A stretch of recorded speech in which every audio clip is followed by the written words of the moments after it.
What's going on, guys? Billy here, and today we're going to be walking through how to make a 2D map using DroneDeploy from start to finish. The last time I made a tutorial on DroneDeploy and how to make a map was back in December of 2018, and while in the past 5 years not much has changed in terms of the actual process, there have been some significant upgrades, so let's cover how to make a map using DroneDeploy. Also, this video is sponsored by Lexar and their new FLY microSD card, but more from them later. Okay, so let's first discuss what a drone map is and why it's needed. Chances are you interact with a map each and every single day. The one on your smartphone, whether it's Apple Maps or Google Maps, it doesn't matter. They both come with a satellite view, but the only issue with this satellite view is that the imagery typically is old, outdated, and a low resolution. So if you wanted to zoom in and really get a finite look at what the ground looks like, you're not going to be able to because the photo resolution is just not that good. For example, take this cluster of abandoned buildings here. If I jump into the satellite view within Google Maps on my computer, we can see that there's a set of old warehouses, a smokestack here, and some other debris lying around. But here's the thing, all these buildings have actually been demolished for well over a year. In fact, I just visited this site to make a recent video, and the entire area has been leveled. There is no signs of these buildings being here, even in the slightest. Now, funny enough, Apple Maps is actually a bit more up to date, but again, who knows at what phase of the construction this was taken at. It looks like there's still quite a bit of activity going on here. Now here's another example for you. There's a Buc-ee's just off of I-95 in Florence, South Carolina that Google Maps' satellite view currently shows as not even being there. It's just a dirt field with no signs of construction at all. Oddly enough, the roads are laid out and there is a marker for the Buc-ee's location as well as the Tesla supercharger in the parking lot, but no sign of the actual building. I just passed through this area last month and I can assure you that there certainly is a Buc-ee's here, and it is by far the busiest gas station that I have ever seen. So those are two perfect examples as to why drone maps are so important. It's because, first of all, you're going to get a much up-to-date look at what the grounds look like because you captured the imagery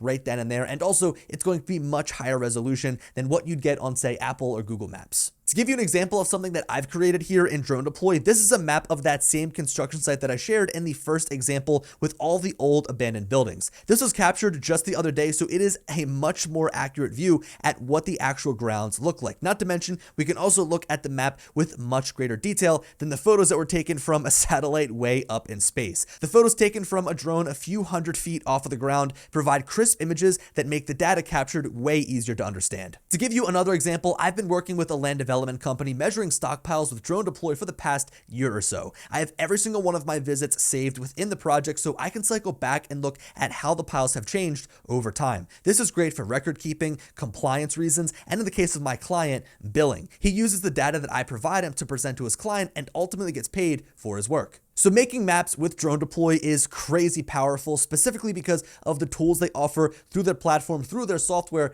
after you process your map. So with today's video, no matter if you're in the oil and gas industry, if you're in the agriculture industry, the construction industry, if you do road construction, building construction, it doesn't matter. We're going to get you up to speed on how to make maps using DroneDeploy from start to finish. So we'll go over how to actually make that map and how to process it. And then at the end, we'll go over how to interpret the data and how to make use of some of the different tools that DroneDeploy offers. But before we get into the nitty-gritty, the thick of things, I want to give a quick shout out to this video sponsor, Lexar. Lexar is my go-to option for storing data on all the different types of cameras that I've used for years now. Whether it's my Sony A1, my DJI Mavic 3 Pro, my GoPro, or even my small mini drones, I always rely on Lexar's memory cards to safely store my data. After all, the images that I capture, especially when it comes to client work, are so valuable and oftentimes can't be replicated. In the case of making maps with drones, we're going to be moving around a lot of important photographs. You need to make sure that you're using a memory card that is fast enough to write all of the data and reliable so you don't lose any of your images. For this exact reason, Lexar's FLY microSD card has been designed specifically for use with drones. With write speeds of up to 90 megabytes per second and different storage options of 64, 128, and 256 gigabytes, this memory card will be fast enough to write the constant photos your drone is capturing and store all the data from even the biggest maps that you can create. So a big thanks to Lexar for sponsoring this video and keeping my data that I capture on my drones, both photos and videos, safe over the years. Okay, so now let's get into actually setting up the mission through DroneDeploy to capture our 2D map. The great thing about DroneDeploy is it's a cloud-based software, so no matter where we set up this map, whether it's our computer, tablet, phone, or in the case of the Mavic 3 Enterprise, our RC Pro, that same exact mission will show up across our account no matter where we log in. I find that making a mission on the computer is oftentimes the easiest because you have the finite control of the mouse and keyboard. But sometimes on a construction site where the terrain has changed, it might be the easiest to set up the mission when you're actually there on site, as the terrain could be very different than what is actually shown on the map view, just like we showed in the beginning, where Google Maps' view can be years off from what it actually looks like. With that being said, for the sake of this video, I'll be using my computer here to walk through the mission setup process, but just remember, no matter what device you use, whether it's your computer, your phone, or your tablet, the process will be very similar. So to get things started, we'll create a new project using the blue Project Edition button. This will bring us to a map view to start dropping the boundaries of our flight. You can drag around the map freely, or you can actually type in an address using the search bar at the top to get to the area where you need to start planning your mission out. Now, the example map that we'll be making today is of a new group of townhomes being built by Toll Brothers up in the northeast section of Philadelphia. This community is located right off of the Delaware River, and as you can see,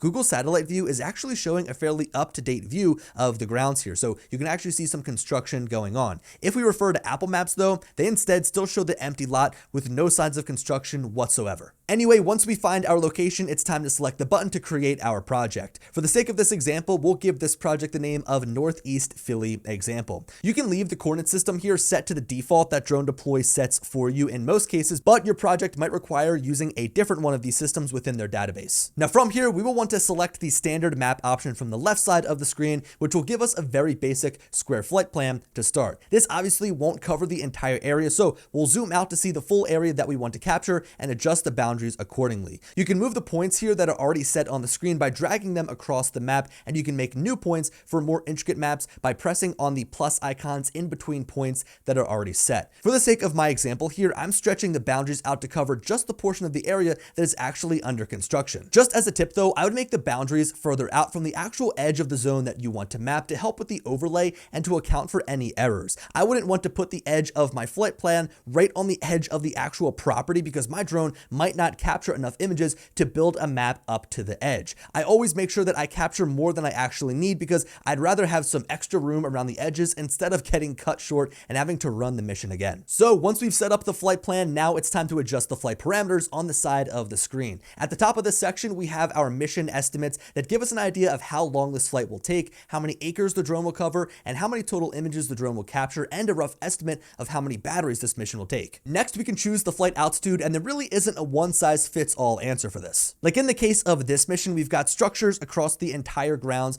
They're 3-story townhomes that are probably 50 to 75 feet tall, so we want to make sure we stay above that height because we don't want to run into any of the structures, but we don't want to go too high because the higher we go, the more resolution we lose in our camera because we're taking photos from a further distance away. As I manipulate the height though, it'll have a direct effect on the amount of images and time that it will take to capture. Like with my default height being set to 200 feet here, if I lowered that to say 100 feet, it would drastically increase the amount of time that I'm in the air and the amount of photos would capture. You see, in order to build this map, DroneDeploy stitches together all the images that you capture to, in a sense, make one giant photograph. So you need to make sure that you have a good amount of overlay between photographs so that the software knows how to stitch these photos together. And as you fly lower to the ground and decrease your field of view, your visibility of the ground, the drone now needs to take more photos to continue to have that overlap to stitch everything together. So for a project like this, I actually am probably going to go with what DroneDeploy recommends, and that is 250 feet. It's a fairly large section of area, so to balance speed and image resolution, this seems to be the best bet. We're still going to get a rough resolution of 0.7 inches per pixel, which is plenty sharp. Now, after we finally set the height of our drone, we've got the ability to enable enhanced 3D, but because we're just going to be making a 2D map for this example, I'm going to leave this feature turned off, again, to save time in the air. In a later video, I'll be making an updated tutorial on how to create a full 3D model, and that's when this feature will definitely come in handy. You can also enable a live preview to get a quick, low-resolution map that is made as the drone flies, which is great for someone that might need their data immediately, but for the sake of this video, we aren't in a crazy rush, so I'll leave this turned off. Now, from here, we're pretty much ready to roll, but there's one more section that we can dig through. It's the advanced settings section that allows us to customize the parameters of our flight just a little bit more. So once we jump in here, you'll notice that the automatic settings is checked off by default, and really for 99% of flights, you can leave this selected and just let the drone do its thing. If you instead want further control though, you can deselect this toggle and manually change each of these parameters. So running down the list, you can choose to run a dewarp on the photos that the drone captures. You can choose the overlap percentage in both the front and side directions. So the higher the percentage, the more the overlap, the more photos you'll take, the longer your flight will be. There really isn't a one-size-fits-all answer as to what what is the right amount of overlap. So this is why I leave this set to automatic, because sometimes it will change dependent upon your flight area and altitude. Letting the computer do all the thinking for me here is really the easiest way to set this up. Moving on, you can manually select your flight direction, so this will change the way that your drone flies throughout your predefined boundaries. Again, letting DroneDeploy automatically set this to the most efficient route is definitely the way to go. You really just want to make sure that your drone is flying along the longest side of the boundary rather than making short little passes going from side to side down the shorter side. After this, you can change the speed the drone flies at. You can choose the starting point if you say want it to only capture a certain area, and you can also change the angle of the camera pitched by the gimbal. Under the advanced settings, you can also enable the 3D capture tools like crosshatch and perimeter, but remember, we're going to be covering this in our video focused on making 3D models in the future. Now look, having this level of control is great, but for all the maps that I make, I pretty much just leave this set to auto and let DroneDeploy do all of the thinking for me. From here, we do have some final things that you can change. For example, you can toggle the obstacle avoidance on or off. You can turn on low light shooting, which will raise the ISO a bit to make sure the shutter is fast to capture sharp images, and you can choose to set your exposure and focus manually in the DJI companion app instead of allowing DroneDeploy to do it for you. Finally, at the bottom, you can let DroneDeploy know which drone and camera you're using so it can appropriately estimate your flight pattern and estimated flight time and images captured. This will all change depending on the resolution and field of view of the camera that you're using on the drone that you're using, and can really help you plan your mission when you don't have your drone connected directly to DroneDeploy, like in my case right now, being on the computer. Man, okay, so that pretty much wraps up everything that we need to do to get our mission all set up. Now it's time to go outside and actually fly our drone, run this mission, and capture these photos, which really couldn't be easier. I mean, really, from here, all you need to do is set up the drone, open the DroneDeploy app, select your project, load the mission, wait for all the checks on the drone to run, and then press start. Now you can sit down and just be a visual observer while your drone does all the flying and hard work for you. It'll fly along the path that you set and just snap away photos that you'll then upload and stitch later using DroneDeploy's software on their website. Also, I should mention that when it's time to switch batteries, the drone just automatically flies back to you and lands in the same spot that it took off from. Once you throw a fresh battery in, it'll initialize and fly back to the same spot that it stopped at, picking up right where it left off. So yeah, once you get going with making these maps and you get some experience under your belt, things will become easier. I mean, after all, most of the process is fully automated. The drone does all the work for you. For that reason, I'd say that the most time-consuming portion of this is probably the mission setup, right? Actually getting your mission ready, setting up the parameters. You could even go crazy and set up some other media capture types. You could capture photos, videos, panoramas. You could even make a 3D model. So there's all these missions that you can set up. But once you have everything set up and you go out to your site, you can just run those missions as many times as you want, and the drone does all the work for you from takeoff to land. You could run it once a week, you could do bi-weekly, you could do monthly, it doesn't matter, but remember, it is completely set up and ready for your account, so you can run it whenever you want. Okay, now time to get into the fun portion where we really see the power of DroneDeploy, and that is the post-processing portion and actually viewing the photos and the map that we've created. So the universal uploader makes things pretty easy. You just drop your files in and it'll automatically bunch the photos together into a single map upload. You get a preview on the right side of the area covered, and it shows the boundaries of the mapped area as well as the points of each photo captured. You've got the option to rename your map, and from there you can begin your upload. Just to give you a quick tip, you want to make sure you've got a nice fast upload speed here, because you're going to be dealing with a lot of data, especially if you're covering a large plot of land and you're dealing with like thousands of photos. That upload could take longer, and the more photos you upload, the longer the processing will take. So once you've given everything to DroneDeploy, you've given them all of your photos, they then need to process it on their side using their servers. So that process could take anywhere from 30 minutes all the way up to potentially days, depending on how many photos you capture. So definitely make sure you allot some time in there to find a nice Wi-Fi connection and allow that map to process. After all said and done though, and that map has fully processed, you have full reign to view and use all of the different tools that DroneDeploy comes with. So from the Explore tab at the top, we can scroll all through the space and get a detailed look at the area that we covered. This is a completely up-to-date look at the job site and is in a very high resolution, so much so to where I can tell small details about the site and structures. Now on the right side of the screen here, we have all the different tools available to us, some of which might not be available to you depending on the level of account that you have with DroneDeploy. Having an enterprise account here on my end though means that I have access to all of the available tools, which is good, so I can show you how each of them works. So first we have the location tool that allows us to drop a pin essentially on a map to receive our latitude and longitude coordinates as well as the elevation. We can even see the images that were used to make the portion of this map, so we can actually look at the high resolution photos directly from the camera to get an even better look at this area. Information for each photo is also displayed in the top right corner, as well as the ability to download this exact photograph right to our device. Finally, if there's an issue, we can bookmark that piece of information under the Add Issue button for the rest of the team working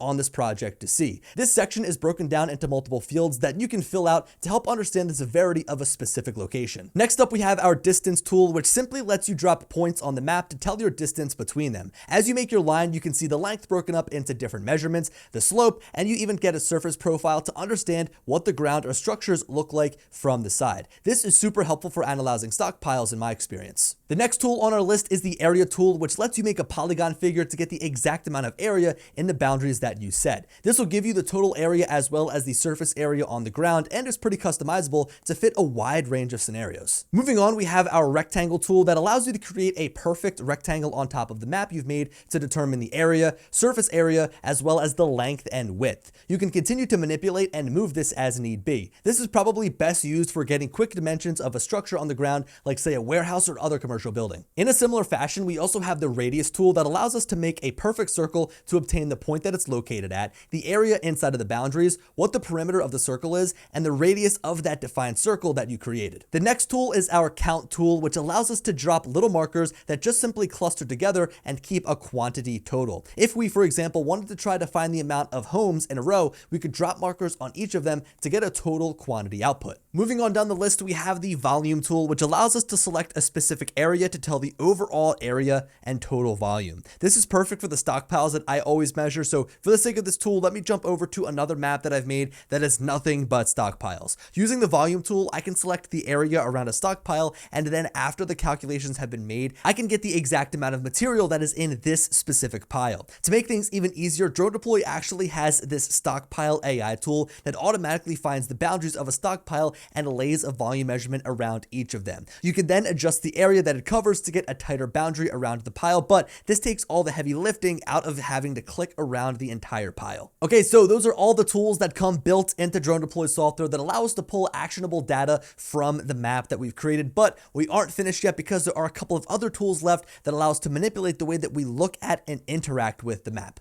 So on the left side of the screen here, we can add a plant health overlay for use in agriculture work to help determine the health of our crops on the ground. But for the sake of this project, there isn't much to look at as it's just a job site filled with dirt, material, and buildings. However, moving along through our viewing options, the elevation view is one of the most helpful tools, as you can see the difference in elevation across the entire map. This gives us the ability to see how the grade of the ground changes, and on the left side of the screen breaks down how much of the land is within each height threshold. This right here is like a land surveyor and project manager's dream, as it's something that is just impossible to see from the ground. I primarily use this when determining the boundaries of a stockpile measurement, so I can see the edges of the pile and get the most accurate measurements that I possibly can. Underneath of here, you can filter by all of the different media and annotations made, so all the different tools that we've used, we can look at them from a quick glance and filter to see the ones that are most important to us. If you've made a map that has other forms of media like photos, panoramas, and videos, this is where that data can be accessed from as well. So overall, everything in the software is made organized and is designed to give you as much information right at your fingertips as possible. The final thing that I want to point out is the ability to view this area as a 3D model, which for the sake of this video, we did not prepare for. Remember, this area was captured just as a 2D map example with enhanced 3D turned off, so this really won't look that good. I do have some great examples of 3D models, however, and plan on covering this in depth in a future video, so be sure to stay tuned to the channel. Now, we probably should have put this section earlier in the video, but it's better late than never to cover the drones that are compatible currently